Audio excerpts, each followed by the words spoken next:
새해 첫 주 예배입니다. 주님의 은총이 우리 성도님들 가정과 사업 위에 충만하시기를 축원합니다. 지난 2020년도는 우리 장로님 기도하신 것처럼 너무 어렵고 암흑한 시기였습니다. 그런데 2021년 올 한해는 하나님이 우리의 기도를 들으시고요, 이 땅과 이 백성들을 치료해 주시고 복 주실 줄로 믿습니다. 저는 한 해를 시작하면서 열왕기상 8장의 말씀을 붙잡았어요. 거기 보면 8장 28절 이하의 말씀이 이런 말씀이 나와요. 내 하나님 여호와여, 주의 종의 기도와 간구를 돌아보시며 이 종이 오늘 주 앞에서 부르짖음과 비는 기도를 들으시옵소서. 주께서 전에 말씀하시기를 내 이름이 거기 있으리라 하신 곳 이 성전을 향하여 주의 눈이 주야로 보시오며 주의 종이 이전을 향하여 비는 기도를 들으시옵소서. 주의 종과 주의 백성 이스라엘이 이곳을 향하여 기도할 때에 주는 그 간구함을 들으시되 주께서 계신 곳 하늘에서 들으시고 들으시사 사하여 주옵소서. 만일 땅에 기근이나 전염병이 있거나 곡식이 시들거나 깐부기가 나거나 메뚜기나 황충이 나거나 적국이 와서 성읍을 이어서거나 무슨 재앙이나 무슨 질병이 있든지 막론하고 한 사람은 혹 주의 온 백성 이스라엘 다 각각 자기의 마음의 재앙을 깨닫고 이 성전을 향하여 손을 드사 무슨 기도나 무슨 간구를 하거든 주는 계신 곳 하늘에서 들으시고 사하시며 각 사람 마음을 아시오니 그들의 모든 행위대로 행하사 갚으시옵소서. 주만 홀로 사람의 마음을 다 아심이니이다. 전염병이 창궐할 때 어떻게 하라고 말씀했습니까? 주의 성전을 향하여 기도하라. 주의 성전에 나올 수 있는 사람은 성전에 나와 기도하라. 그리고 회개하라. 그리하면 하나님이 그 땅과 그 백성들의 죄를 용서하고 사하시리라, 이렇게 말씀하시잖아요. 어떻게 하면 2021년 하나님의 축복을 받는 한 해가 될까요? 누가복음 5장에 보면 베드로의 성공담이 기록되어 있어요. 베드로는 어려서부터 갈릴리 바다에서 고기 잡는 어부였어요. 어느 날 밤 그물을 배에 싣고 깊은 데로 갔습니다. 그런데 그물을 던졌는데 밤새도록 고기 한 마리가 잡히지 않는 거예요. 그것도 기적이에요. 어쩌면 고기가 다 출장 갔단 말입니까? 그래서 고기 한 마리 잡지 못하고 그물에 무슨 찌꺼기 같은 수초 같은 것이 걸려들어서 그것을 바닷가에 배를 대고 그물을 씻고 있는데 주님이 오셨어요. 그때까지 베드로의 노하우, 날씨, 장비 모든 상태가 완벽하고 좋았거든요. 고기가 한 마리도 잡히지 않을 이유가 전혀 없는 거예요. 그런데 고기가 한 마리도 잡히지 않았어요. 철저히 실패했습니다. 모든 것을 포기하고 이제 그물을 씻고 있을 때 예수님이 오셨어요.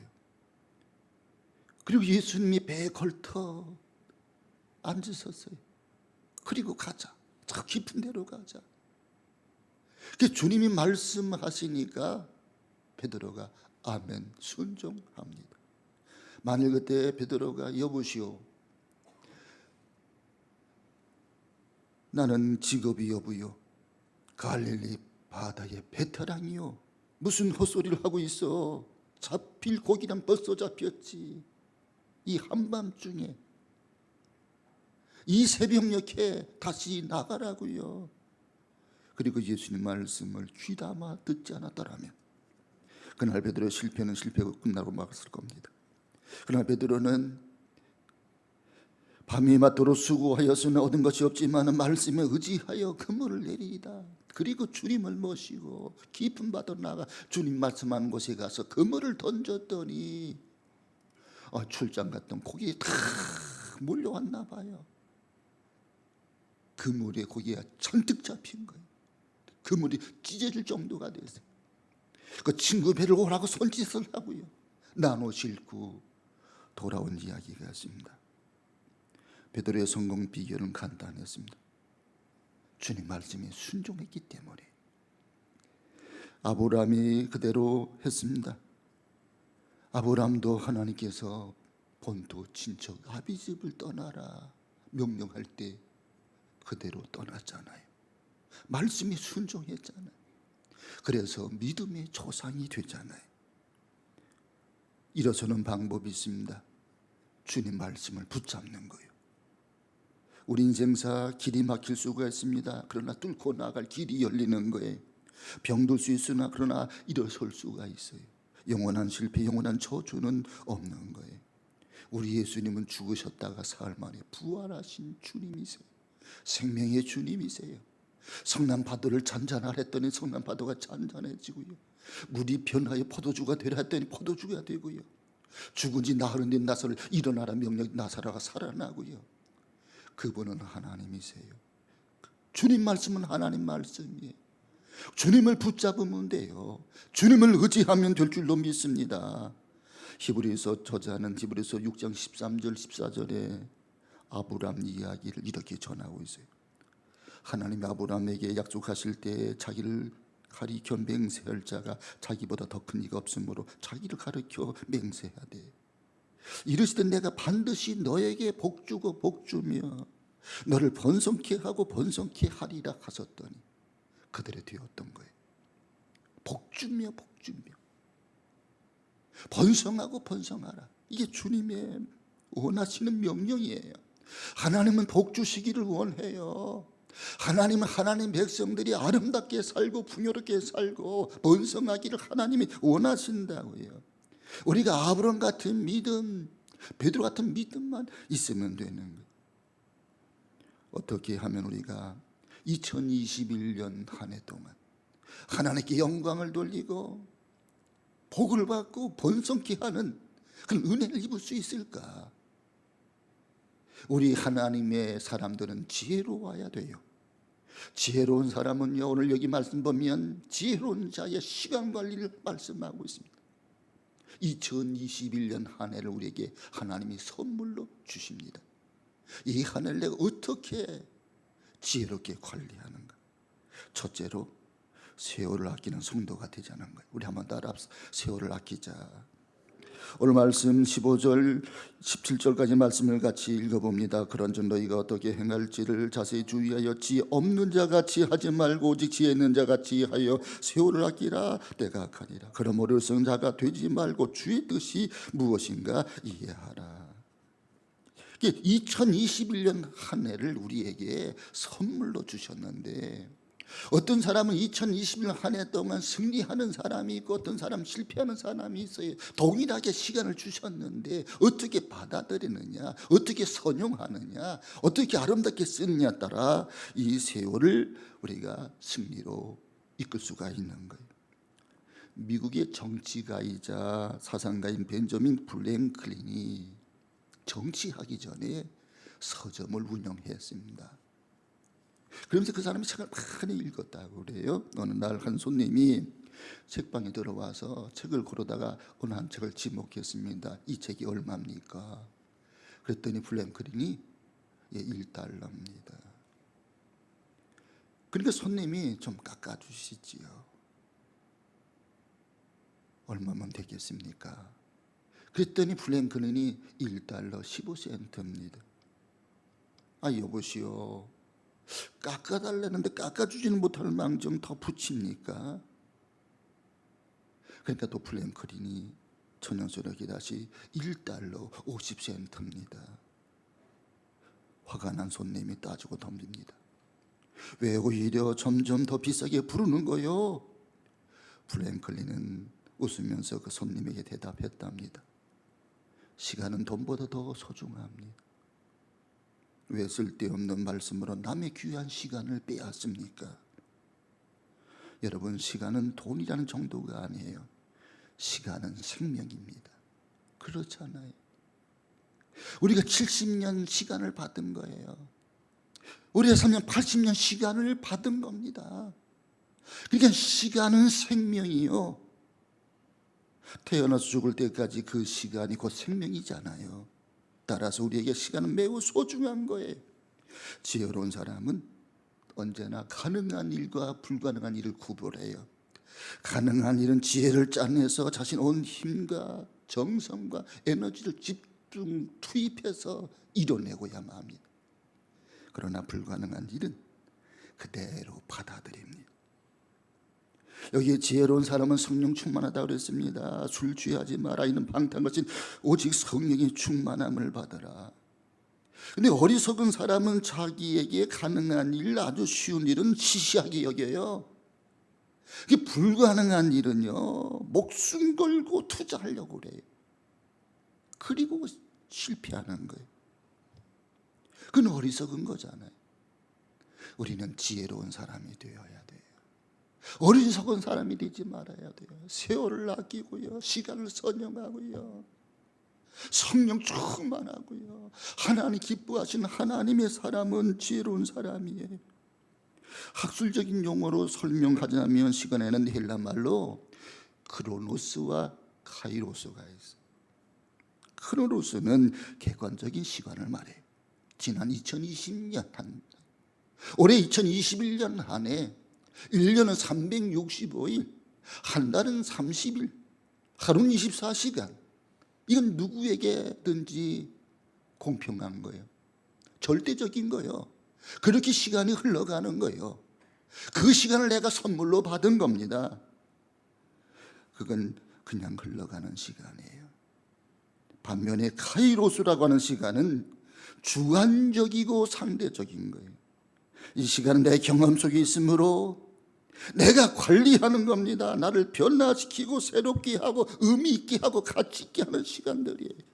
이 시간 내 인생을 더 크게 할 수도 있고요, 작게 할 수도 있고, 소중히 여길 수도 있고, 경하게 여길 수도 있고, 이 카이로스 시간은 내 생애를 변화시키는 시간 될 수 있게 할 수도 있고, 진공 시간으로 만들어 버릴 수도 있는 거예요. 이렇듯 시간에는 절대적인 시간과 상대적인 시간, 관리할 수 없는 시간과 관리할 수 있는 시간으로 구분이 되는 겁니다. 죄아볼 그리고 까라마조프가의 형제들, 이런 책을 써서 이 러시아의 대문호가 된 도스토예프스키의 이야기입니다. 28살 때에 국가 내란 음모의 혐의로 구속되어 사형 선고를 받습니다. 영하 50도나 되는 추운 겨울 어느 날 그가 사형받기 위해서 이 나무에 묶여 있습니다. 사형 시간이 제깍제깍 다가오고 있어요. 시계를 쳐다보니까 사형까지는 정확히 5분이 남았어. 5분. 이 천금 같은 5분의 시간을 어떻게 써야 되나 그는 생각했습니다. 그런 5분 가운데 이분은 자신을 찾아준 소중한 친구들과 인사하는 데 쓰기로 했습니다. 이분은 자신이 살아온 28년 동안 생을 다시 한번 이렇게 돌아보는 시간으로 쓰고요, 마지막 1분은 이 아름다운 세상을 눈으로 살펴보는 데 쓰기로 했습니다. 이제 친구들과 이분 작별의 시간이 끝났습니다. 3분 후에 난 어디로 갈 것인가 생각에 사로잡혔습니다. 3분 후에 난 어디로 갈 건가? 나의 영혼은 어디로 가야 한단 말인가? 순간적으로 돌이켜보는 28년 자기 생애가 그렇게 후회스럽고 뉘우쳐지는 일들로 가득합니다. 거기에 생각이 미치자 정신이 혼미해지는 거예요. 그때 이 사형을 집행하는 사람들이 다 거총을 하더니 총알을 탁 넣고 철커덕 장전하는 거예요. 그 순간 다리가 쭉 풀리는 거예요. 그때 누가 말을 타고 오면서 백기를 막 흔들어요. 황제의 명령이여 사형을 중단하시오. 시베리아 유배형이 떨어졌습니다. 그래서 도스토예프스키는 구사일생으로 살아서 시베리아로 가서 유형 생활을 오래 하게 됩니다. 그러면서 많은 작품을 쓰게 되는 거예요. 그 짤막했던 5분 시간이 얼마나 자기에게 소중했는지 그걸 염두에 두면서 그가 그의 인생을 살았더니 위대한 문학자가 된 거예요. 자기에게 주어졌던 이 5분의 시간을 생각함으로 시간을 금쪽같이 썼다고 그래요. 그래서 아름다운 문학 작품을 남기는 문학가가 된 거예요. 두 번째, 시간은 누구에게든지 공평합니다. 우리 한번 따라, 시간은 누구에게든지 공평하다. 여러분, 시간은 주어지는 거예요. 내 마음대로 늘릴 수도 없고요, 줄일 수도 없는 겁니다. 시간은 곧 생명입니다. 그 시간은 일회적이에요. 한 번 지나가면 끝나는 거예요. 시간은 종말론적입니다. 그에게 소중합니다. 한 번 지나가면 다시는 오지 않는 거예요. 우리가 젊음을 그리웠지만 젊음 다시 오지 않잖아요. 시간은 공평합니다. 고맙게도 시간은 모두에게 공평합니다. 부하다고 오래 사는 것이 아니에요. 가난하다 일찍 죽는 것도 아니에요. 여러분, 삼성의 이건희 회장이 돈이 얼마나 많습니까? 이번에 국가 내는 세금이 11조나 됐다고 그러잖아요. 그런데 몇 살을 살았습니까? 78년을 살았어요. 그 가운데 6년 5개월은 식물인간으로 살았습니다. 부하다 오래 사는 것 아니고요. 어느 시골에 가난한 어느 할머니는요 94세를 사시더라고요. 북한에서도요 오래 사는 사람이 있다고 그래요. 시간은 공평합니다. 누구나 똑같이 부여받는 거예요. 시간은 기회입니다. 소중한 기회입니다. 1분이든 1시간이든 하루든 1년이든 그 시간은 그대로가 소중한 기회라는 것을 우리가 잊지 말아야 됩니다.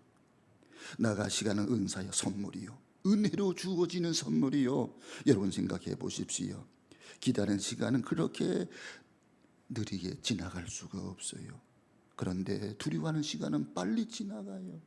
비탄의 시간은 그렇게 길게 느껴질 수가 없어요. 그러나 기쁨의 시간은 그렇게 짧게 느껴집니다. 병든 시간은 아주 지루합니다. 건강한 시간은 짧은 거예요. 지혜로운 사람은 어떤 믿음을 가지고 살아가느냐? 시간을 선용하고 살아야 돼요. 지혜로운 사람은 시간을 아낍니다. 시간을 선용합니다. 시간을 선용하며 사랑하며 살아갑니다. 봉사하며 살아갑니다. 다시 15절 17절까지 말씀을 다시 한번 말씀을 생각하며 읽어봅니다. 그런 정도이가 어떻게 행할지를 자세히 주의하여 지 없는 자같이 하지 말고 오직 지혜 있는 자같이 하여 세월을 아끼라. 때가 가니라. 그러므로 어리석은 자가 되지 말고 오직 주의 뜻이 무엇인가 이해하라. 여기 건강한 시간은 그 시간이 가는지 오는지 알 수 없을 정도로 빠르게 지나간다고 그랬어요. 사랑의 시간이 어떻습니까? 사랑의 시간은 영원한 거예요. 성 어거스틴이죠. 그 사람의 고백록에 이런 말이 나옵니다. 원래 시간에 대해서 과거, 현재, 미래가 없다.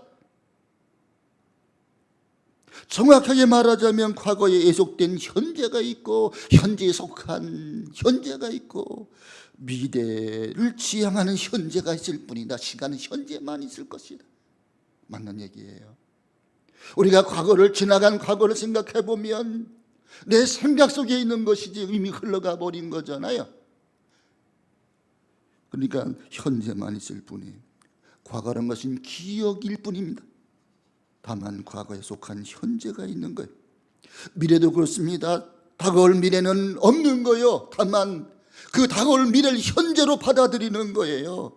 우리에게는 동물같이 과거도 미래도 없는 아무것도 모르는 현재만 있는 시간이라면 동물과 다를 바가 없잖아요. 그런데 동물과 다른 것은 인간은 과거를 성찰하면서 오늘을 내가 어떻게 살아야 할지를, 그래서 미래를 바라보면서 내가 어떻게 준비할지를, 그래서 오늘 현재를 내가 어떻게 아름답게 보내느냐, 그것이 우리 인간이 짐승과 다른 거예요. 근데 실존주의 사상의 손그리는 덴마크의 실존주의 철학자 케르케고르가 진리를 설명하기 위해서 이런 예화를 설명을 하더라고요. 어느 가을날 따뜻한 지방을 찾아 떼지어 날아가던 철새들이 옥수수 밭을 발견했어요. 양식이 풍족한 거예요. 그래서 철새들이 다 내렸어요. 그리고 그 옥수수 밭에서 마음껏 양식을 즐기고 있었어요. 어느 대장 철새가 이제 먹었으니 가자. 주의가 오기 전에 가자. 그랬더니 다 철새들이 이구동성으로 그러자. 이래가지고 대장 철새를 따라 따뜻한 남쪽으로 날아갔습니다. 근데 한 마리 철새가 저 어리석은 철새들이구만. 이렇게 양식이 많은데 난 남아서 나는 이 양식을 먹어야지. 그리고 정신없이 계속해서 옥수수 밭에 그 양식을 먹는 거예요. 그러다 보니까 살이 피둥피둥 살이 쪄졌어요. 북풍 한 소리 몰려와요. 날아가려고 했더니 몸이 비둔해졌어요. 날아갈 기력이 없는 거예요. 그리고 추위가 갑자기 몰려왔어요. 그래서 얼어 죽었다는 이야기입니다. 우리가 어떻게 살아야 하는지를 생각하게 해주는 이야기예요. 우리가 때가 되면 날아가야 되는 거예요. 본향을 향해 가야 되는 거예요. 이 땅이 영원히 있을 수가 없는 거예요. 시간에 절대적인 시간과 상대적인 시간이 있다고 말씀드렸어요. 절대적인 시간은 크로노스, 상대적인 시간은 카이로스. 우리가 시간을 어떻게 나에게 주관적으로 상대적으로 잘 받아들일 수 있느냐, 그 사람의 몫이에요. 이 사람에게는 이런 시간이 있고요, 저 사람은 저런 시간이 있습니다. 똑같이 주어진 시간이, 그것은 크로노스 시간이에요. 어떻게 받아들이느냐, 어떻게 선용하느냐. 사랑하며 살아도 시간이 부족해요. 그런데 우리가 미워하며 살 때가, 그 시간을 보낼 때가 너무 많잖아요. 그래서 세 번째, 새해는 시간을 선용하며 사랑하고 봉사하며 살자, 그 말씀이. 우리 한번 따라 사랑하며 봉사하며 살자. 여기 28절 이렇게 말씀합니다. 술 취하지 말라, 이는 방탕한 것이니. 술 취해서 몽롱해서 헛소리하는 시간들은 그건 방탕한 거예요. 이건 진공 시간이에요. 엄청나게 바보스러운 시간이에요. 아무 생각 없이 반복되는 시간입니다. 먹고 마시고 자고 먹고 마시고 자고, 이렇게 해서 969세 무두셀라처럼 오래 살았다 한들 그건 무의미한 시간이에요. 생명은 의식입니다. 밝은 의식에 살지 않으면 그건 죽은 것이나 다름이 없는 거예요. 의미가 없는 겁니다. 때로는 다른 사람의 시간을 빼앗는 사람이 있어요. 평소 일명식도 없는 분인데 목사님 한번 만나주세요. 그래서 만나서 이야기해보면 그 시간이 그렇게 유익할 수가 없어요. 이거는 내가 시간을 줬는데 아까운 시간이 아니에요. 좋은 시간이에요. 유익하고 아름다운 시간이에요. 그런가 하면 어떤 분을 만나서 해놓고 횡설수설하거나 그렇게 한 시간 보내고 나면 그 시간이 너무 아까운 거예요. 세상에 이렇게 빼앗길 시간도 있으니까, 그러면 그 시간들은 정말 우리에게 무의미한 시간 아닙니까? 시간은 생명입니다. 그에게 소중한 시간을 조금이라나 도둑질하거나 강도질하지 말아야 됩니다. 시간은 금덩어리에 비교할 바가 못 돼요. 시간은 귀중한 거예요. 또한 시간은 스스로에게 뺏기는 사람이 있습니다. 증오에 빼앗기고 정욕에 빼앗기고 육신의 욕망에 빼앗기고, 우리가 누군가를 미워하면서 그 시간을 빼앗기면 스스로에게 속는 겁니다. 결국은 내가 미워하는 그 사람에게 나의 천금 같은 시간과 에너지를 낭비하고 마는 거잖아요.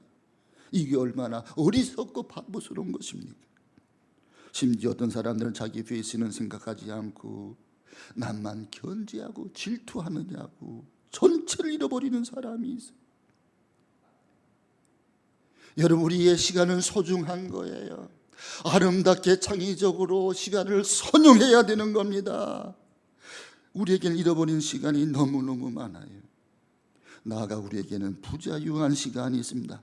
도무지 어찌할 수 없는 시간이요. 예컨대 우리나라가 일본에 35년 동안 종살이를 했어요. 이 시간들은 대한민국 역사에서 얼마나 어려운 시간입니까? 임진왜란이 그렇고요, 병자호란이 그렇고요, 남에게 빼앗기고 억눌리고 집밥해버리고 이렇게 잃어버린 시간들이 있잖아요. 이건 얼마나 안타까운 일입니까? 이런 시간 역시 온전히 내 것으로 산 시간이 아니라고 보아야 됩니다. 그러므로 오늘 본문은 말씀합니다. 세월을 아끼라. 여기 아끼라고 하는 말은 헬란 말로 엑사고라조는 단어 써요. 영어로 리딤, 이건 속량하다는 의미예요. 세월을 아끼라. 시간을 속량하라. 시간을 속량하라. 최고의 시간으로 최고의 시간을 만들기 위해서 엄청난 대가를 지불하라. 그런 의미가 있는 거예요. 아무리 엄청난 희생과 대가를 지불하더라도 뭔가 목적을 이루면 그 시간이 아깝지가 않아요. 거기에 들어간 돈이 아깝지가 않아요. 그 에너지가 아깝지가 않잖아요. 왜요? 목적을 이뤘기 때문에. 그런 의미에서 세월을 아끼라는 거예요. 그러니까 여러분, 참된 시간이란 어떤 거냐? 어떻게 해야 좋은 시간이 되겠습니까? 첫째는 맑은 의식으로 살아야 돼요. 맑은 의식, 좋은 의식으로 우리가 깨어 있어야 되고요, 맑은 의식으로 살아야 돼요. 잠자는 시간, 그것은 죽은 시간이에요. 산 시간이 아니. 물론 우리가 잠을 자면서 이제 몸이 회복되고 면역력이 생겨나고 좋은 것도 많이 있지만 너무 오래 자는 것은요, 그 사람 건강에도 좋지가 않습니다. 적당하게 자야 되는 거예요. 잠에 취한 시간, 그것은 산 것이 아닙니다. 우리는 앞으로 푹 잘 시간이 곧 다가와요. 그지요? 인생은 87년 그런 시간을 주셨는데 그 이후에는 우리가 영원히 잠드는 거예요. 그러니까 이 짧은 시간을 어떻게 우리가 보내야 되느냐. 어떤 사람 80년 인생을 살면서 그냥 허송세월하며 살았다면 그것은요, 80년 산 것이나 60년 살았지만 흘차게 산 사람이나 매일반이지 않습니까? 선진국 사람들의 특징이 있어요. 시간을 잘 써요. 부지런히 살아요. 열심히 삽니다. 우리 한국 사람들은 잠이 너무 많은 것 또한 사실이에요. 보세요. 선진 국민이 있고야 선진국이 되는 거 아니에요? 사람들의 의식이나 생각이나 시간을 보내는 것, 삶의 양, 질이 중요한 것 아닙니까? 그래야 선진국처럼 생각하고 그렇게 살아가야 우리가 선진국이 되는 거지. 우리 교회 주변에 카페가 생겼어요. 막 갔다가 버리고 그냥 가는, 반쯤 먹고 막 버리는 거예요. 의식 수준이 주로 이 대학생들인데, 그리고 이 소극지구는 그래도 좀 돈이 있고 그래도 뭐가 있는 사람 와서 사는 거 아닙니까? 그런데 수준이 너무 떨어져요. 아무 데나 막 쓰레기를 버려요. 여기 가다가 버리는 사람들 많아요. 너무 더러워요. 선진국 의식이 돼야 선진국이 되는 거지. 돈만 많다고 선진국이 되는 것 아니잖아요. 근데 선진국 사람들의 특징이 있습니다. 깨끗해요. 부지런합니다. 남에게 피해를 주지 않아요. 가끔 일본만 가서 보더라도요, 길거리가 얼마나 깨끗한지 몰라요. 얼마나 질서정연한지 몰라요. 항상 웃고 말해요. 남에게 피해를 주지 않아요. 우리는 나쁘다고만 이야기할 것이 아니라 일본을 그 길을 하려면 그들보다 우리의 생각이, 삶의 질이 아름다워야 일본을 극복할 수가 있는 거예요. 계속해서 1등하는, 동계 스포츠에서 1등하는 나라가 있어요. 이게 노르웨이입니다. 잘 사는 나라 노르웨이를 가봤어요. 그 노르웨이는요, 낮이 길고 밤이 짧아요. 그런데 저들은요, 그 시간들을 잘 활용하고요, 열심히 운동하고요, 겨울 스포츠를 즐기고요, 여행도 많이 다니고요. 1인당 국민소득이 10만 불이 넘으니까 어떻게 그렇게 됐습니까? 원래는 해적지를 삼던 나라입니다. 못 살던 나라입니다. 그런데 예수를 받아들여요. 신앙생활 열심히 합니다. 그러면서 하나님이 복을 주시는 거예요. 미국 로스앤젤레스를 가봤습니다. 딸 아이와 7년 만에 처음 만났어요. 그래서 UCLA 미국의 유명한 대학이거든요. 우리 딸이 거기 다녔기 때문에 거기를 가봤습니다. 아침 일찍 갔습니다. 7시에 갔어요. 그런데 도서관이 꽉 차 있는 겁니다. 늦게 오면 도서관 자리가 없어요. 그렇게 열심히 살아요. 여행을 가느냐 아침 일찍 나가보니까 고속도로 6시가 됐나? 고속도로에 차가 꽉 차 있는 거예요. 우리나라 7시가 돼도요, 고속도로 한산합니다. 그러니까 우리가 선진국이 되려면 시간을 아끼고 질서 있게 살아가고 깨끗하게 살아가고 규모 있게 살아가고 무엇보다 하나님을 잘 믿어야만 되는 줄로 믿습니다. 어느 사회학자의 연구 결과에 따르면 세계적으로 성공한 사람들은 보통 사람들보다 3시간 먼저 일찍 일어난다고 그래요. 3시간 먼저 일찍 일어나 덜 자고 부지런히 열심히 일한다는 겁니다. 우리가 새벽 기도 나와서 기도할 때 그런 생각을 하잖아요. 우리가 새벽형 인간이 되어야 된다 이런 얘기를 하잖아요. 그래야 부자가 되고 잘 산다고 그러잖아요. 이 좋은 시간에 우리가 맑은 정신으로 성경을 읽고 기도하면 얼마나 좋은데. 그런데 요즘 젊은이들이 늦게 자고 늦게 일어나잖아요. 늦게까지 뭐냐? 되게 술 마시고 잡담하고 그냥 핸드폰이나 하고 그러잖아요. 그러니까 우리가 어떻게 시간을 보내느냐에 따라서 그 사람이 선지국형 인간이 될 수가 있고 후지국형 인간이 될 수가 있는 거예요. 내게 주어진 시간을 얼마나 꽉 차게 살아가느냐, 그게 중요합니다. 한 시간 한 시간 얼마나 소중하게 보내느냐가 중요해요. 모름지 우리 매 순간을 알차게 살다가 갈 것입니다. 그러기 위해서는 부지런해야 돼요. 게을르지 말아야 돼요. 사실 부지런하지 않고는 우리는 자신의 건강도 지킬 수가 없어요. 부지런한 사람 많이 운동하잖아요. 부지런한 사람은요, 일하고요, 운동하고요, 신앙생활도 열심히 하고요, 가정생활도 잘하고요. 부지런한 사람은 그렇게 살아가는 거예요. 게으른 사람은요, 운동도 안 하고요,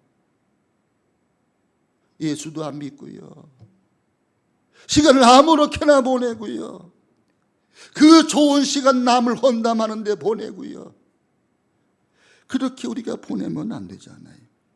여기 오늘 본문의 말씀도 우리에게 맑은 의식으로 특별히 주님의 뜻이 어디에 있는지 주의 뜻을 이해하라, 맑은 정신으로 살아가라고 교훈하고 있습니다. 시간을 옳게 관리하라고 말씀하고 있는 겁니다. 우리는 자유해야 됩니다. 생명은 자유입니다. 죄책감에 매여 있고 죽음의 공포에 매여 있고, 우리가 매인 삶이 아니라 자유한 사람, 진리가 너희를 자유케 하리라. 우리 예수님은 진리예요. 나는 그 길이요 진리요 생명이니. 예수님은 진리입니다. 진리가 너희를 자유케 하리라. 우리나라가 옛날에 얼마나 부자연스럽게 살아왔습니까? 누구를 미워하고 당쟁을 일삼고 네 편 내 편 따지고, 내 편 아는 사람들은 귀양 보내고 죽이고, 이게 얼룩진 우리 조상들의 모습입니다. 모이면 남을 증오하고 분열하고, 이 악한 분열의 정치가 이 땅을 지금도 지배하고 있잖아요. 이제 우리는 의미 있게 시간을 보내야 됩니다. 칼빈은 이렇게 말한 바가 있습니다. 마귀로부터 시간을 빼앗으라. 마귀에게 내 시간을 빼앗기지 말고 마귀로부터 시간을 빼앗으라. 우리는 남을 미워하고 담쟁을 일삼고 이거는 마귀에게 빼앗긴 시간이에요. 마귀에게 빼앗긴 시간을 뺏으라 그 말입니다. 우리의 소중한 이 시간을 통해서 의미 있고 보람 있게 생을 찾아야 되고, 이 시간들 어떻게 우리가 하나님을 위해서, 이웃을 위해서 봉사하며 살까, 사랑하며 살까. 남은 시간이 내가 얼마 남았을까? 20년 남았나? 10년 남았나? 남은 시간들을 계수하면서 시간이 점점 줄어들고 있단 말이에요. 그 시간이 얼마나 화살같이 빨리 지나갑니까? 그래서 그 시간을 계수하며 지혜 있게 살아가라. 이게 주님이 원하시는 내 소중한 시간을 이제는 남을 위해 봉사하고 쓰는 거예요. 그것에 내 생의 의미가 있어요. 이렇듯 내가 생명을 주므로 생명을 받은 사람과 더불어 생명의 이중적 가치를 상승하는 거예요. 나는 봉사함으로 의미 있고 저 사람 이렇게 은혜를 입음으로 또 아름다운 인생을 살아가고, 이렇게 생명을 주므로 생명을 받은 사람과 더불어 아름답게 윈윈하고 살아가는 겁니다. 봉사하는 시간, 그것이 아름다운 시간이 될 것입니다. 우리는 각자의 삶을 그리스도 성령 안에서 최고의 시간, 위대한 시간으로 채워가야 됩니다. 2021년 1년을 아름답게 보내시기를 바랍니다. 건강해 보내시길 바랍니다. 믿음으로 보내시기를 바랍니다. 사랑하며 보내시기를 바랍니다. 봉사하며 보내시기를 바랍니다. 모든 능력의 원천이 위로부터 내려오는 거예요. 가장 좋은 은사가 위로부터, 빛들의 아버지로부터 내려온다고 그랬어요. 자기 아들 독생자를 내어주신 하나님 아버지께서 우리가 하나님께 구하는 것, 좋은 것을 주시지 않겠느냐. 우리에게 은사로 선물로 주신다는 거예요. 2021년 한 해는 위로부터 주신 하나님의 지혜를 받아가지고 지혜로운 자의 시험한 관리를 하셔서, 내가 악합니다, 악한 것에 마귀에게 마음을 빼앗기지 말고 마귀에 빼앗긴 시간을, 에너지를 우리가 다시 빼앗아 와서 아름답게 살아가는 복된 한 해가 되시길 주의 이름으로 축원합니다. 하나님 아버지 감사합니다.